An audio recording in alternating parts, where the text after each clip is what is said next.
Olá, seja muito bem-vindo a mais um capítulo do Mundo Corporativo aqui na CBN. Nosso assunto hoje, varejo. E para conversar conosco, nossa convidada, Ana Cláudia Costa, diretora executiva do Popeye Brasil, Associação Global de Marketing no Varejo. Ana Cláudia, muito obrigado pela sua gentileza de estar aqui no Mundo Corporativo. Bom dia. Bom dia, eu que agradeço, Ana obrigada. Cláudia, começa explicando para nós o que é Popeye Brasil. Qual é a missão da Popeye Brasil? O POPAI é uma associação internacional, hoje a gente está em 28 países e, de uma maneira muito rápida, qual é a missão do POPAI?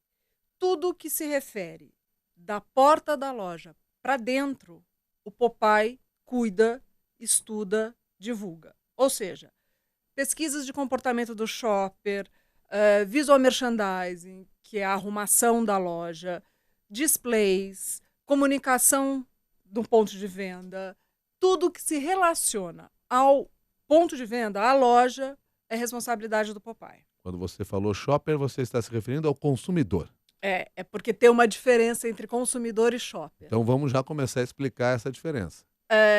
O consumidor é quem compra, o shopper é quem usa. Então, por exemplo, você compra fralda, então você é o consumidor. O shopper é o bebê, porque ele é quem usa a fralda. Quem mais influencia a compra, o shopper ou o consumidor? Depende do produto, depende do segmento. E é respostas para essas perguntas que vocês vão buscar, por exemplo, nas pesquisas. Exatamente. Como é que eles estão se comportando? Vou contar uma coisa interessante, uma curiosidade. Há um tempo atrás, muitos anos atrás, isso aconteceu dentro da Walmart, descobriu-se que toda vez que se vendia fralda, no mesmo ticket eu tinha um pack de cerveja. Por quê? Porque na maioria das vezes quem vai comprar fralda é o pai. E aí ele compra uma cerveja. Então a forma de arrumação dentro do ponto de venda foi alterada. Eu tinha fralda e cerveja, o que teoricamente eu nunca teria. Como é que a gente chegou a essa proposta? A partir da análise do comportamento. Ou seja, o consumidor é muito mais inteligente do que nós ou todas aquelas pessoas que pensam que É. entendem do assunto quando vão distribuir os produtos lá na loja. Ah, sem dúvida. Ele é muito mais prático. Sem dúvida. Um outro exemplo super interessante na categoria de criança também, como é que a mãe compra? Da mesma maneira como ela cuida do bebê. Então ela acorda, dá mamadeira, depois ela dá banho, depois ela troca. E se você fizer a arrumação na mesma rotina da mãe, o ticket médio aumenta muito. Por quê? Porque ela já está habituada. É o vício de comportamento. A gente faz sempre o mesmo caminho, ou a gente tende a estar sempre no mesmo caminho. É a mesma rotina. Já que você começou falando aqui desse mercado infantil, e nós estamos falando de bebês recém-nascidos, bebê recém-nascido influencia o comportamento da mãe ou do pai na hora da compra, não? Influencia. Por exemplo, a Nestlé há anos é líder de mercado na categoria de papinha, né? Por quê? Porque você não faz experiências com seu filho. Então você recebe. Qual o recall da marca? Que é uma empresa absolutamente séria e confiável.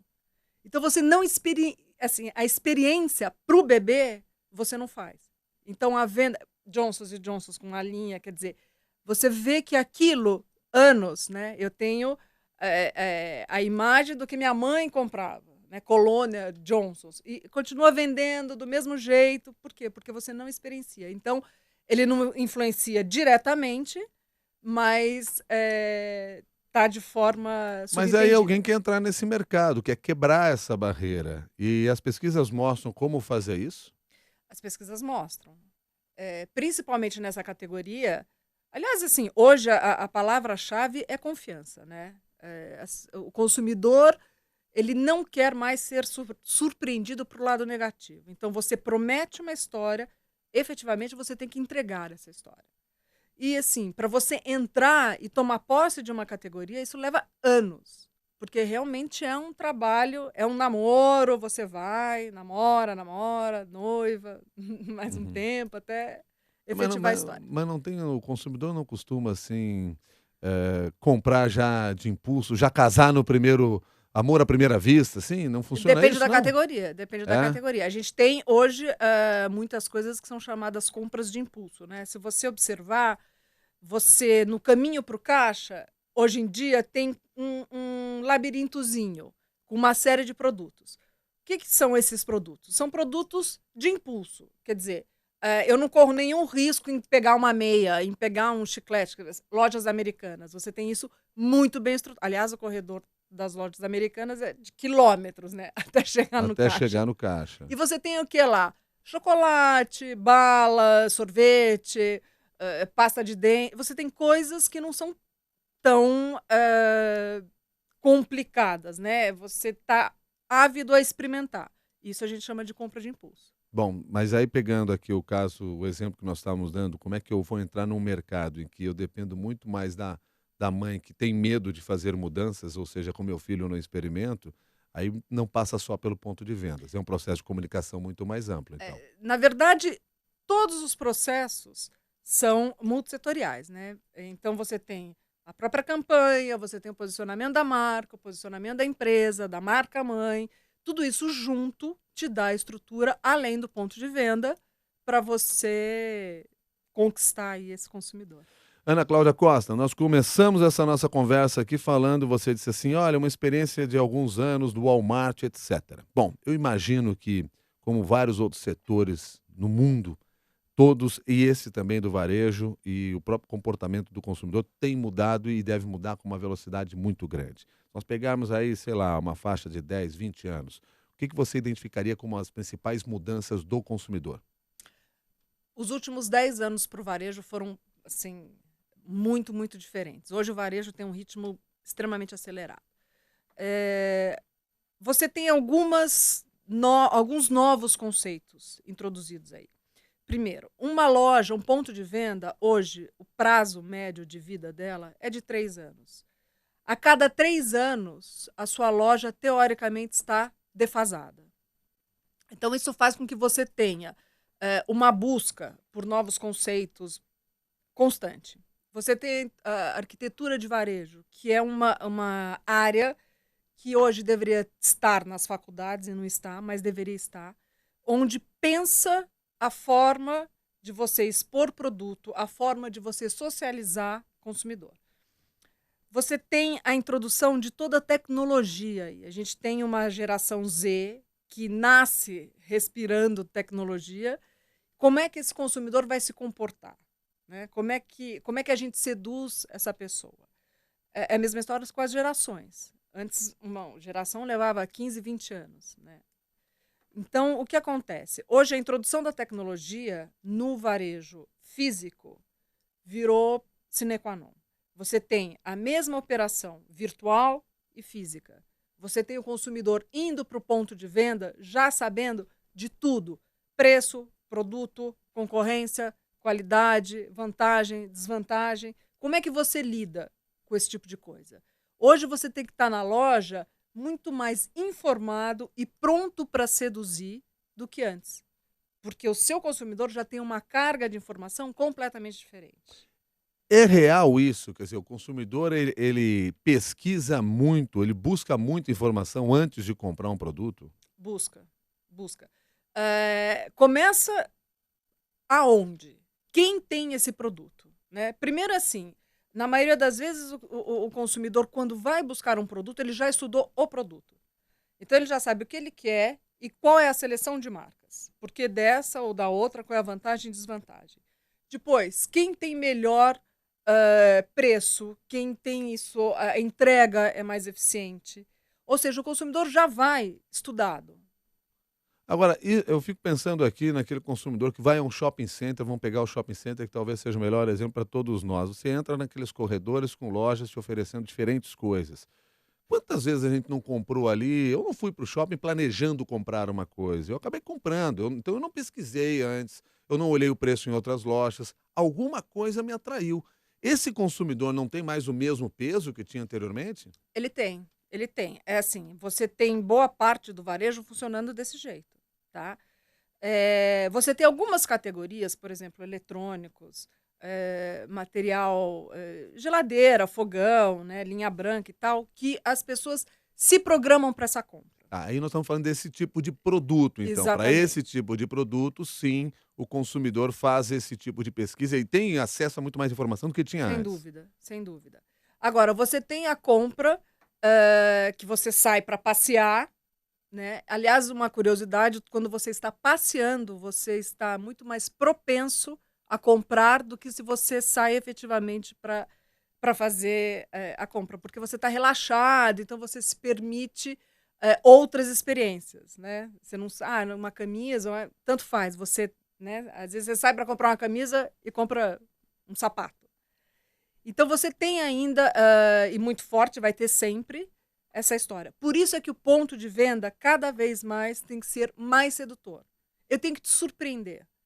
Eu tenho que ter uma vitrine completamente diferente.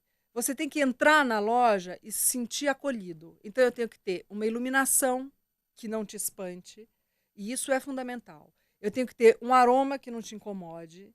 Eu tenho que ter um som alinhado com o meu conceito de marca. Eu tenho que ter pessoas treinadas. Eu tenho que ter o produto certo no momento certo. Senão eu te perco para o meu concorrente. Todos esses sentidos têm que ser estimulados num ponto de venda? Todos, todos. Inclusive o seu tempo de operação. Então, hoje a gente tem muito mais tempo. Se eu tenho um caixa com uma operação muito demorada, isso é uma coisa que te incomoda. Eu posso te perder como cliente se isso for uma coisa que te incomoda, né? Então a gente tem aí um limite para tratar disso tudo. É uma grande orquestra o varejo. Essa Aliás, é a verdade. quem defenda a ideia de que não haja a figura fixa do caixa, de que quem vendeu o produto faz a cobrança, pega o cartão, entrega o produto, ele faz do início da entrada até a saída da loja, ele acompanha. Isso realmente acaba funcionando? Tem lojas e tem grupos que trabalham com essa linha? Eu acho que sim. Na verdade, como é que você constrói o seu ponto de venda? Partindo do seguinte princípio: com quem eu quero falar? Quem é o meu consumidor? Então, para esse consumidor, eu construo o meu ponto de venda. Se eu preciso de um consumidor que tenha mais atenção, né, que tenha uma relação pessoal, iniciar e terminar a venda com ele é um ganho. Se eu atendo um grupo mais indiferente, mais independente, eu posso começar num processo e terminar no outro. Então, assim, o fundamental é você saber com quem você está falando. Agora, me permite voltar só um pouquinho no assunto da sensibilização ou dos sentidos que levam à compra. Há um sentido que se sobrepõe a todos os outros, que deve ser mais bem trabalhado? Depende do que a gente está falando. Por exemplo, padaria. Você tem dois sentidos aí fundamentais: visão e olfato, né? Porque a gente primeiro come com os olhos e o cheiro. Então, se você está numa padaria, o que você vê já te estimula. E o aroma que tem lá... Não comprar o pão de queijo quando ele acabou de sair é quase impossível quase na padaria. impossível. Não tenha dúvida nenhuma. Tem eu não vou lembrar a marca agora, mas a gente tem em todos os shoppings um carrinho que vende castanha, vende amendoim, né? E você entra no corredor, você sente esse cheiro. Você tem a sensação de que ele está sendo feito o tempo inteiro. Eu Na acho verdade, até é um que aquilo aroma. tinha que ser proibido. É um aroma, exatamente. Porque você já entra salivando, Já né? entra salivando, exatamente. Você passa por esses quiosques querendo fugir deles. Exatamente. De novo, não que vou nem cair café, nessa. né? Não tenha dúvida, não tenha dúvida. Mas aí nós estamos chamando essa questão como um olfato, mas aí depende do mercado, então, com o qual nós estamos trabalhando. Depende do mercado. É isso. Bom, você usou agora há pouco uma expressão que eu queria que você explicasse melhor para mim. Socializar o consumidor, uma forma de socializar o consumidor. Você disse mais ou menos isso agora há pouco, quando falou de levar para dentro da loja. O que é isso? Bom, somos seres sociáveis, né? Isso faz o seguinte: hoje, ir às compras ou ir a um shopping é um grande passeio. Quando você interage com a loja, com a marca, então, um exemplo clássico disso. Qual foi a grande revolução que a Meca introduziu no varejo? Ela começou da seguinte forma: ela percebeu que as pessoas que iam à loja, na verdade, queriam usar a internet, queriam mexer no computador, queriam o quê? Experienciar, né? E foi assim que ela fez. A compra é consequência do que ela vivenciou. E hoje o varejo todo funciona desse jeito. Você vai lá para sentir. né? Para ter uma experiência. E, consequentemente, você compra ou não. A gente vê isso acontecendo muito fortemente nas livrarias. Se você quiser, você pode passar o dia inteiro lendo. Nem levar o livro. A chance de você levar o livro é muito maior. Antigamente eles vinham fechados, lembra? As revistas vinham fechadas na banca de jornal. Um outro ainda trabalha nesse formato, deve ter outros objetivos para tal, mas sem dúvida nenhuma, essa questão da experimentação. E você se referiu agora ao uso de equipamentos eletrônicos.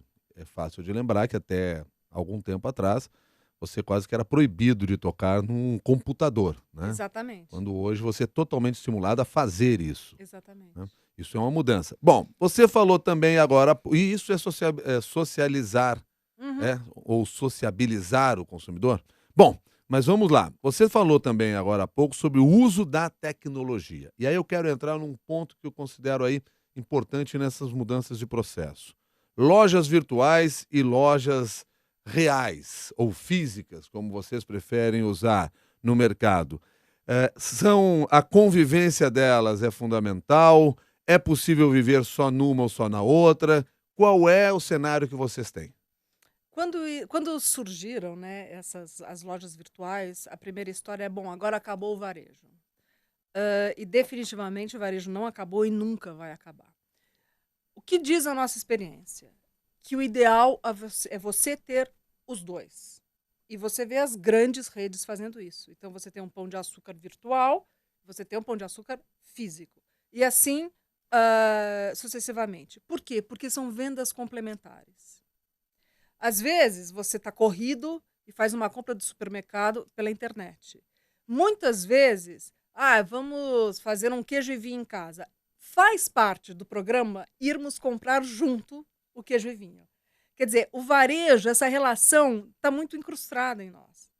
Né? Então, elas são absolutamente complementares. O dilema não existe mais. Não, não. Tanto que as marcas estão trabalhando, são linguagens completamente diferentes, você tem equipes completamente diferentes, a pessoa que entende o mundo virtual não entende o mundo físico, são ritmos diferentes, mas você trabalha sob um mesmo guarda-chuva. Pois é, mas aí não há um risco no ponto da questão da comunicação, da própria comunicação visual, se diferenciar demais por serem equipes diferentes que estão trabalhando, seja no físico, seja no virtual? Ou eu tenho uma loja só para o virtual, uma loja só para o físico e a comunicação delas não é a mesma? Não, não, não. A comunicação tem que ser a mesma, senão você acaba gerando uma marca esquizofrênica, né? Então, o que é importante? É importante você ter o mesmo alinhamento, só que a forma as ferramentas são diferentes. O tempo que eu levo para ter uma campanha no ponto físico é completamente diferente do tempo que eu levo para ter uma campanha no virtual. E o tempo de resultado também. Eu posso fazer uma promoção agora, soltar, sei lá, no Facebook. Em meia hora eu posso ter meu estoque esgotado. Enquanto que estar no ponto físico pode não acontecer desse jeito. Então a gente tem que estar atento a esses canais diferentes. E Ana, o comportamento do consumidor no momento da compra no meio físico ou no meio virtual muda, apesar do consumidor ser o mesmo? Muda, muda. Muda, os canais são diferentes, né? Então, tem coisas que você não compra virtual e tem coisas que você compra virtual. Começa por aí, né? Quer dizer, tem coisas que você confia mais para comprar na internet, outras nem tanto. Agora, a compra, por exemplo, na internet, ela é muito mais racional do que emocional? Ela é. Porque você não. Aí está a grande diferença. E por que a gente diz que o varejo físico está cada vez mais sedutor? Porque você não tem cheiro na internet. Você não tem o tato na internet. Né? Você não tem essa relação. Né? Quantas vezes a gente vai num lugar e o vendedor é tão gentil, ele é tão atencioso, que você acaba comprando porque ficou sem jeito. E ele acaba te convencendo de um produto diferente do que você queria e que acabou cedendo aos seus desejos. Então, o varejo físico tem um encantamento que você não tem na internet. É muito mais emocional a compra física e a internet é muito mais racional. Como é que as empresas estão trabalhando nesse sentido? Então, traz para nós alguns exemplos que você viu aí dentro do trabalho que vocês desenvolvem. com resultados positivos, em que trabalho com os dois canais e o resultado é sucesso. Por exemplo, a Melissa. A Melissa tem a Galeria Melissa, né? Então tem lá todo um conceito de loja, assim, ela transformou um plástico num objeto de desejo. O que ela fez? Ela criou um quiosque com uma tela touch, e esse quiosque rodou vários shoppings e tal, onde você não tinha nenhum produto, você só tinha ele virtual, né? Você efetuava a compra e recebia esse produto em casa. Então, é uma maneira... E assim, qual foi a linguagem? Né? Era exatamente como a loja. Foi feita por um designer. Então, assim, o quiosque carregou todo o DNA da marca. Isso é muito importante, para a gente não ter o que a gente acabou de conversar. Uma linguagem no virtual e uma linguagem no físico. A gente tem Fast Shop também fazendo excelentes trabalhos. Só deixa só para não perder essa história que você acabou de contar da Melissa. Qual é a vantagem de eu comprar lá no quiosque e não levar o produto e receber em casa? A experiência também faz parte da experiência, né? Eu fico pensando assim, claro que quando nós estamos falando aqui, a gente traz a nossa experiência, né? Eu adoro ir para lojas, comprar e já levar, né? Eu quero ter aquilo comigo. Aquela coisa de te entrego amanhã ou pega na outra loja depois, me complica a vida. Eu fico pensando, você vai no quiosque, com a ideia de comprar um produto. Aí você compra o produto, mas não leva o produto. Não, eu entrego em casa amanhã. Às vezes você pode customizar o produto. A Superga fez a mesma história. O que a Superga lançou? Você podia grafitar o tênis. Como? Ela tinha 3 ou 4 grafiteiros, você escolhia a linha do design e ele grafitava o tênis. Ou seja, eu customizei. E aí eu não tenho como levar o produto na hora. Então são algumas outras propostas. A Levi's tem isso. Você cria a sua calça. Aqui no Brasil não tem dessa forma, mas nos Estados Unidos tem. E você recebe em casa. Né? Eu tenho X de perna, X de... Ou seja, é um produto feito único e exclusivamente para você. E do ponto de vista do custo para montar aquele ponto de venda, imagino seja muito menor do que ter uma loja, que você está fazendo um quiosque eletrônico ali. Então é mais fácil de fazer aquela compra. Talvez seja uma maneira também de espalhar mais pontos da sua marca, do seu produto. Eu acho que é uma forma de você investir simultaneamente em algumas coisas, né? Essa história institucional, porque você divulga a sua marca de uma maneira diferenciada, você caminha com ela em vários outros pontos, né? Então, por exemplo, sei lá, num bairro eu não tive tanto resultado, vou para outra cidade, enfim. Então ele tem uma mobilidade bastante interessante. Agora, as lojas em si começam a colocar tecnologia dentro delas, porque você falou um quiosque. Esse quiosque, que foi nosso exemplo agora, ele é eletrônico, é diferente. Agora, uma loja, ponto físico, trabalhar com tecnologia para atrair clientes, isso funciona? Funciona. A gente tem um bom exemplo hoje aí que é a Mimove, né, do Grupo Valdac. É uma loja que foi toda conceituada em cima de tecnologia.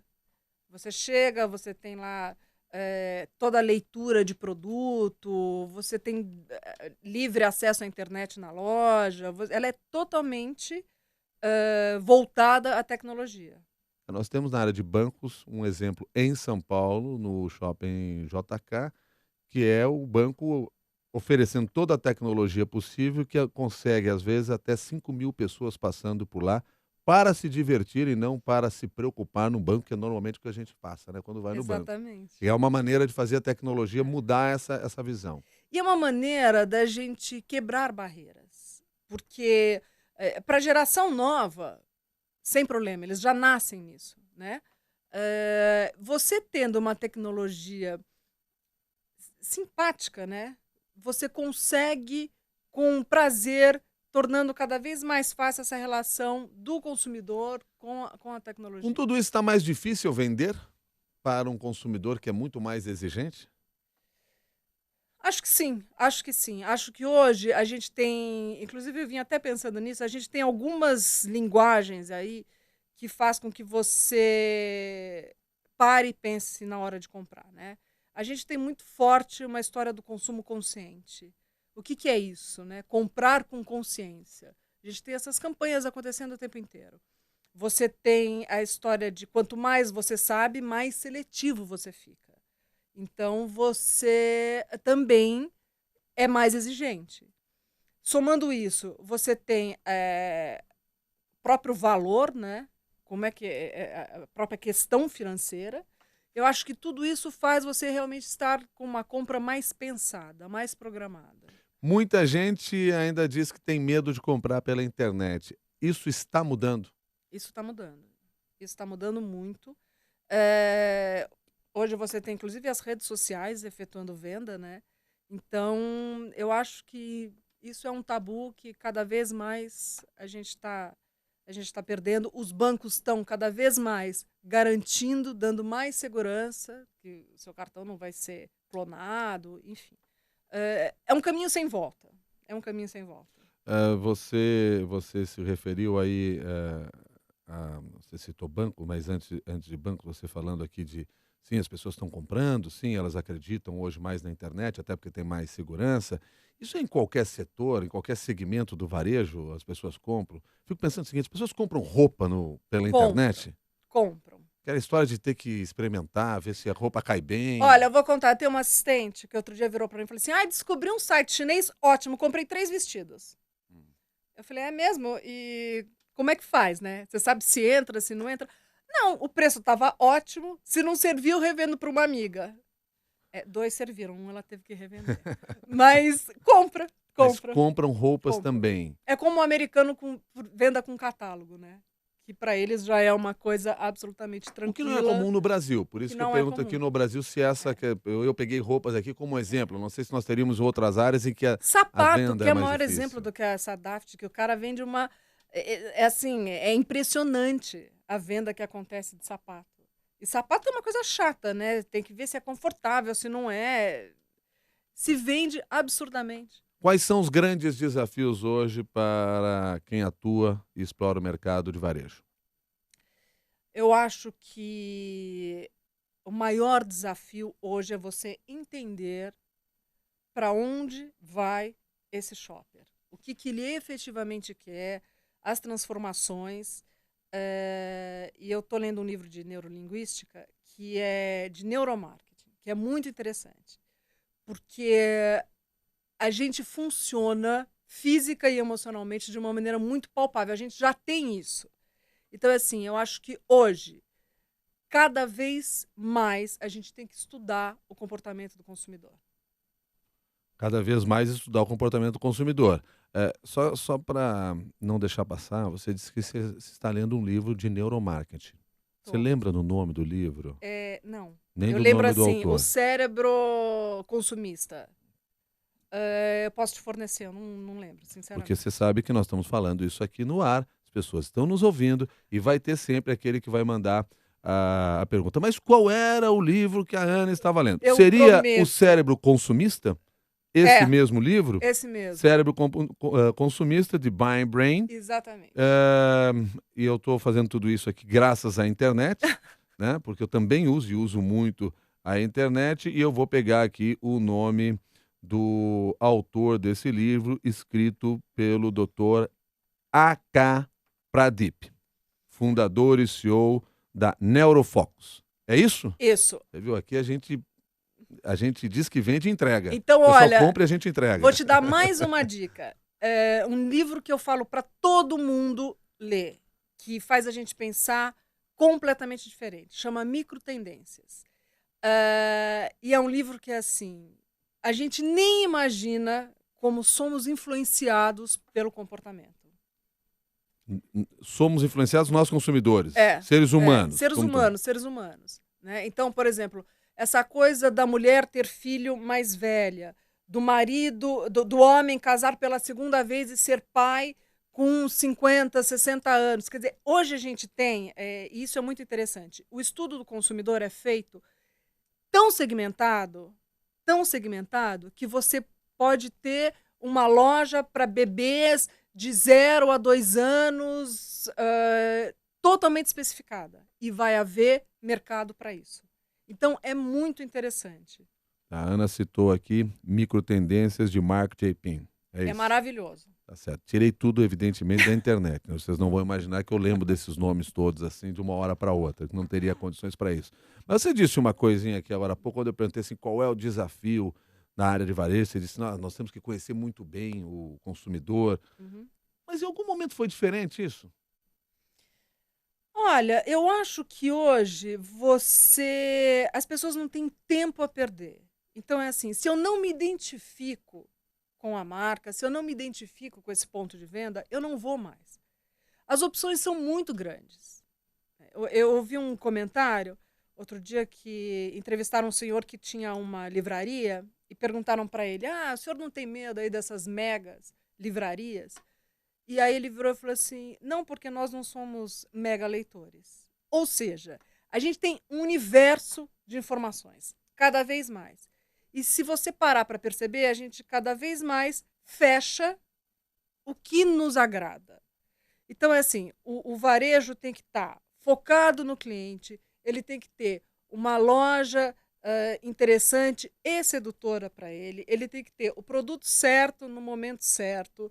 Ou seja, cada vez mais, todas as variáveis têm que ir para o mesmo caminho. Isso é muito importante, porque a gente tem muita, muita, muita informação.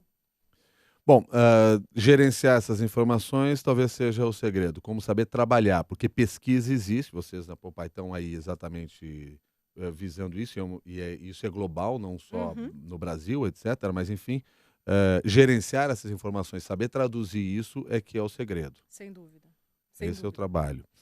Você tinha deixado, eu não queria deixar passar também, antes que a gente está praticamente concluindo aqui essa nossa conversa, Ana, mas você tinha falado agora há pouco, nós tínhamos falado aqui sobre essa questão de conhecer esse consumidor, saber como ele é, etc., pontos de venda, tudo mais. Eh, Falou de livros também, segmentando em algumas áreas, e falou de redes sociais. É aí que eu queria chegar. Redes sociais. Rede social vende. Vende, vende. A rede social hoje é um grande influenciador, né? A gente sabe que você pode criar e acabar com uma marca Mas eu vendo o via. produto através da rede social? Ela fomenta isso. E hoje em dia você consegue vender produtos, sim, via rede social. Não há o risco, assim, das pessoas me rejeitarem, porque eu estou me aproveitando daquele que é uma área, aquela que é uma área livre para relacionamentos, eu estou me aproveitando daquele momento? Tudo depende da forma, né, como você se posiciona. A gente teve essa história, por exemplo, com as blogueiras. Ah, porque as blogueiras começaram inicialmente difundiam produtos e marcas porque gostavam, e aí as empresas perceberam que ali estava um grande canal de formação de opinião e passaram a patrocinar. E aí a gente teve um movimento todo se sentindo lesado, né? Eu acho que tudo depende da forma como. E mais do que nunca, o que é prometido tem que ser entregue. O consumidor hoje não se permite mais ser enganado. Ana Cláudia Costa, quero agradecer a sua gentileza de conversar conosco aqui no Mundo Corporativo. Espero contar com você numa nova oportunidade. Claro, Tá muito bom? obrigado. Muito obrigada. Ana Cláudia é diretora executiva do Popeye Brasil, Associação Global de Marketing no Varejo. E a você que nos acompanhou aqui no Mundo Corporativo, nosso muito obrigado também e até a próxima.